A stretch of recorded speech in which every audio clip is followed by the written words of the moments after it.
Γεια σας φίλοι μου, σήμερα θα σας μιλήσω για τα γνωρίσματα του τέλειου μαχαιριού. Δηλαδή θα σας πω το πώς πρέπει να μοιάζει, το πώς πρέπει να είναι το μαχαίρι σας ώστε να είναι τέλειο από την άποψη να σας βολεύει, να το έχετε πολλά χρόνια και να σας ικανοποιεί στις δραστηριότητες σας στη φύση. Ας ξεκινήσουμε. Καταρχάς πάνω απ' όλα, όπως ξέρετε, πρέπει να είναι καλής ποιότητας η λάμα.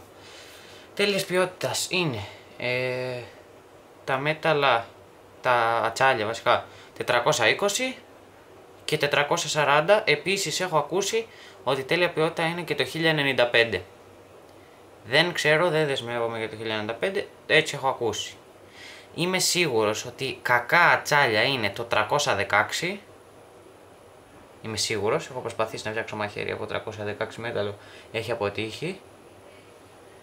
Και έχω ακούσει κακά λόγια και για το 1005, δεν είμαι σίγουρος για το 1005, δεν το έχω ακούσει. Λοιπόν, ένα δεύτερο είναι το μαχαίρι μας να είναι full tag. Θα εξηγήσουμε σε επόμενο βίντεο τι σημαίνει full tag μαχαίρι. Ας μην σταθούμε εδώ. Το επόμενο κάτι ακόμα είναι το μαχαίρι μας να έχει καλή λαβή.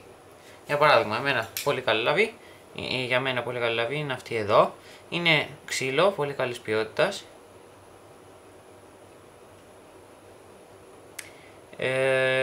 Και έχει πάνω λίγο βερνίκι, ώστε να μην πηγαίνουν οι υδρότες του χεριού μας καθώς δουλεύουμε στο ξύλο και το φουσκώνουν. Μπορούμε να το δούμε και εδώ. Είναι και αυτό βερνικωμένο ξύλο. Βερνικωμένη οξιά είναι αυτό. Αυτό δεν είμαι σίγουρος, δεν έχει σημασία, εντάξει. Βερνικωμένη οξιά. Και αυτό το ίδιο. Βιάστηκα και μου είπες. Βερνικωμένη οξιά. Θεωρώ πολύ καλές λαβές αυτές. Ένα ακόμα της λαβής είναι να έχει stoppers. Δηλαδή να έχει εξογκώματα. Εντάξει, αυτό δεν έχει λαβή, αλλά εν πάση περιπτώσει θα καταλάβετε τι εννοώ. Να έχει εξογκώματα ώστε να μην υπάρχει περίπτωση, ώστε να φρενάρει το χέρι. Να μην υπάρχει περίπτωση ούτε να μας γλιστρήσει προς τα κάτω ούτε προς τα πάνω. Αυτό είναι τέλεια περίπτωση γιατί έχει και πάνω και κάτω. Εδώ όπως βλέπετε δεν υπάρχει καθόλου. Υπάρχει και περίπτωση και να μου γλιστρήσει και να μου γλιστρήσει προς τα πάνω και να κοπώ. Εδώ όπως βλέπετε έχει stopper μόνο προς τα κάτω. Άμα πάω εδώ θα κοπώ. Και εδώ δεν υπάρχει τίποτα σε αυτή την περίπτωση μαχαιριού. Όπως βλέπετε. Και εδώ σε αυτό το κριτικό μαχαίρι έχει μόνο πίσω. Αλλά πίσω είναι ικανοποιητικό πραγματικά. Λοιπόν.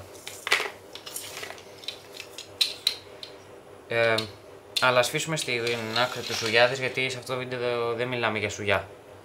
Λοιπόν, επίσης, βακελίτης είναι πολύ καλή λαβή επίσης, όπως εδώ στο κριτικό μαχαίρι είναι πολύ καλή λαβή ο βακελίτης.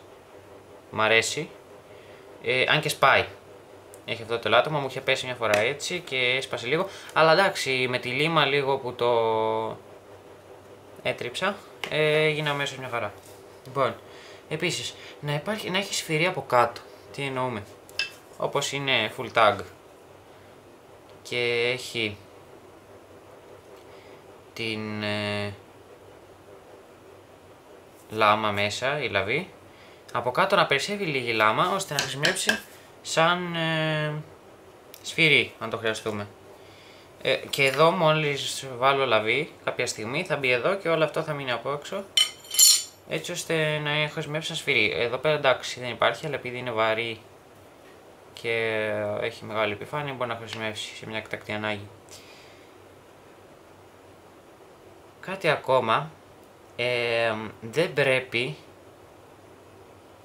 η μύτη να εξέχει προς τα πάνω, έτσι, προς τα δω.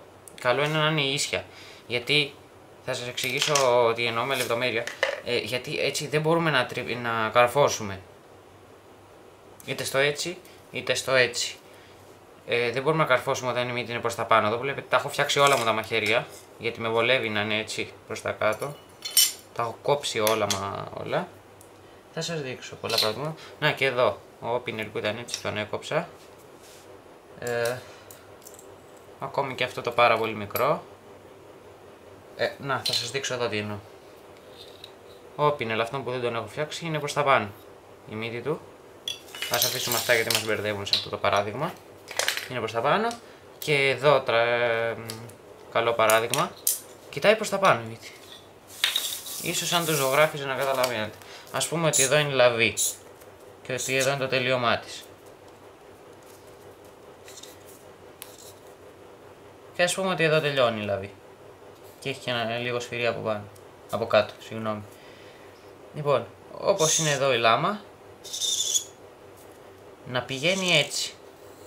Τώρα το έκανα κάπως υπερβολικό για να καταλάβετε. Και ας πούμε ότι εδώ είναι το ακόνισμα, εντάξει. Να πηγαίνει έτσι προς τα πάνω. Κατά την άποψή μου το τέλειο είναι έτσι. Το τέλειο μαχαίρι. Που είναι, έχει ίσια κόψη για όλες τις δουλειές. Εδώ πέρα έχει λίγο για να κόψετε κάτι εδώ σαν σκαρπέλο ας πούμε, έτσι. Και είναι μυτερό ώστε να μπορείτε να τρυπάτε. Και επίσης επειδή έχει αυτήν εδώ, το έχω κόψει έτσι, εν πάση περιπτώσει, μπορούμε να καρφώσουμε και έτσι και έτσι. Πολύ απλά. Συνεχίζοντας, πρέπει να έχει πολύ καλό ακόνισμα, εντάξει. Όταν τα αγοράζουμε από το εμπόριο είναι πολύ καλά ακονισμένα, αλλά κάποια στιγμή θα στομώσουν, οπότε και πρέπει να τα διατηρούμε συνεχώς ακονισμένα. Εγώ δεν τα αφήνω να στομώσουν και τα έχω πάντα καλά ακονισμένα. Πώς μπορούμε να καταλάβουμε αν το μαχαίρι μας κόβει καλά? Είτε στο νύχι μας όπως κάνουν οι κριτικοί, που τα δοκιμάζουν στο νύχι μας, αν αφαιρεί υλικό από το νύχι μας, πάει να πει ότι κόβει. Αυτό κόβει για παράδειγμα πολύ καλά. Ίσως συχαινόμαστε, δεν μας άρεσε αυτός ο τρόπος, τότε πολύ απλά μπορούμε να το κάνουμε σε, όπως το κάνουν οι ειδικοί, σε χαρτί. Να το πιάσουμε έτσι και να δούμε. Αν κόβει το χαρτί, κόβει πολύ καλά. Ή αν το σκίζει κατά αυτόν τον τρόπο. Οπ.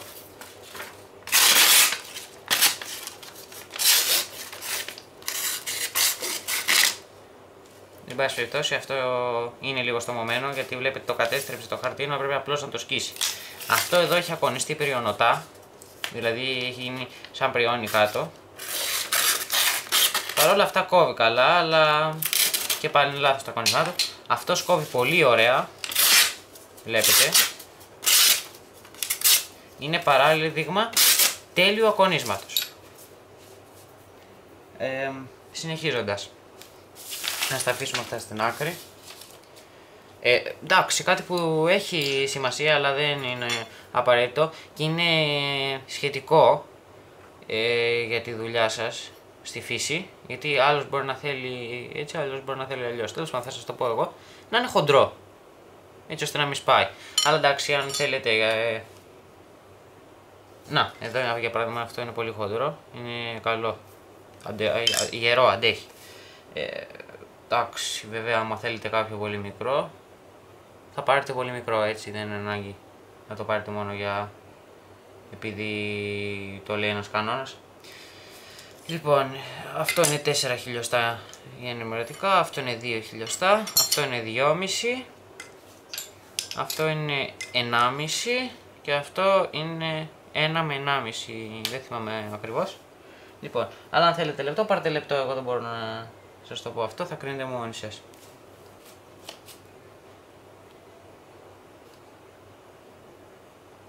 Κάτι που είναι εντελώς μα εντελώς υποκειμενικό, να έχει ίσια λαβή. Δηλαδή, να μην...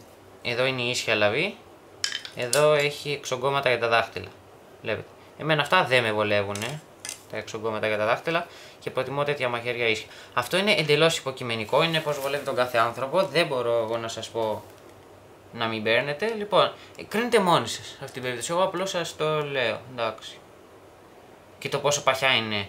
Εγώ για παράδειγμα τα λεπτά μαχαίρια δεν μου αρέσουν, προτιμώ τα χοντρά σαν αυτό εδώ. Για παράδειγμα ακόμα και το κριτικό κατά τη γνώμη μου δεν έχει καλή λαβή, σαν υλικό ο Βακελίτης είναι πολύ καλή λαβή. Αλλά δεν έχει καλή λαβή επειδή είναι η λεπτή για μένα και έχει θέση για τα δάχτυλα, αυτό δεν μου αρέσει τόσο. Και επίσης δεν έχει στόπερ από πάνω, έτσι, αυτό δεν κάνει τίποτα. Υπάρχει κίνδυνος να κοπούμε.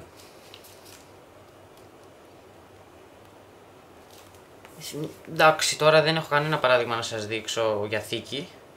Είναι και αυτό. Κατά τη γνώμη μου είναι από δέρμα η καλύτερη θήκη. Μόνο αυτή τη θήκη έχω που μέσα έχει δέρμα, είναι κριτικού μαχαιριού. και απ' έξω έχει ένα υλικό, δεν ξέρω ακριβώς τι είναι, από ύφασμα, δεν ξέρω ακριβώς τι υλικό. Αυτό τώρα τι κάνει, προστατεύει το μαχαίρι μόνο και μας βοηθάει,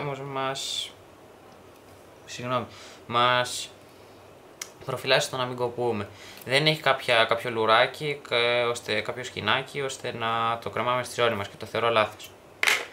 Εν πάση περιπτώσει δεν έχω άλλα παραδείγματα γιατί δεν έχω δοκιμάσει πολλές θήκες στη ζωή μου, αλλά πιστεύω ότι το δέρμα θα είναι η καλύτερη επιλογή θήκης. Λοιπόν, τώρα γιατί δεν θα σας σύστηνα για βαριές δουλειές στη φύση σουγιά. Ο σουγιάς έχει ένα κακό. Δεν μπορεί να χρησιμοποιηθεί σαν ματσέτα. Να σας δείξω πολύ τα παραδείγματα. Μία φορά αν χρησιμοποιηθεί σαν ματσέτα δεν θα πάθει κάτι. Ανάλογα και με την ποδιότητά του. Για παράδειγμα, ο Πινέλ δεν θα πάθει κάτι. Αυτός εδώ λέει. Δεν θα πάθει κάτι. Όμως μια του κλέφτη, δύο του κλέφτη που λέει και παραμία, τέλος πάντων κάποια στιγμή θα πάθει, θα σπάσει. Και είναι κρίμα, γι' αυτό πρέπει το μαχαίρι μας να είναι full tag. Θα πούμε σε επόμενο βίντεο τι είναι το full tag. Να συνεχίζει, εν πάση περιπτώσει, μόνο έτσι για να σας καταλάβετε τι εννοώ, να συνεχίζει η λάμα μέσα στη λαβή. Κάποια στιγμή θα σπάσει. Τι μπορούμε να κάνουμε γι' αυτό? Πάρα πολύ απλά να αγοράσουμε έναν ελβετικό σουγιά που είμαστε σίγουροι για την ποιότητά του, ο οποίος να έχει πριονάκι. Δεν χρησιμοποιούμε σαν παλιά ματσέτα, αλλά κόβουμε πάρα πολύ ωραία με τον σουγιά μας τα ξύλα μας και δεν χρειάζεται να το χρησιμοποιήσουμε σαν ματσέτα. Εντάξει, καμιά φορά είναι καλύτερη ματσέτα, αλλά τι να κάνουμε. Τέλος πάντων, αυτός δεν είναι και ελβετικός, δεν χρειάζεται να το δείξουμε εδώ. Γιατί εγώ δηλαδή αυτούς τους θεωρώ ελλειπείς. Θα ήθελα να έχουν και ένα πριονάκι. Κατά την άποψή μου, ο τέλειος σουγιάς έχει μαχαίρι, πριόνι και τρυπητήρι. Γιατί με αυτό εδώ τρυπάς δύσκολα. Παρόλο που τρυπάει πάρα πολύ και με το παραμικρό, ένα ξύλο ας πούμε το τρυπάς δύσκολα. Αυτά ήθελα να σας πω. Σας ευχαριστώ πάρα πολύ που με παρακολουθήσατε.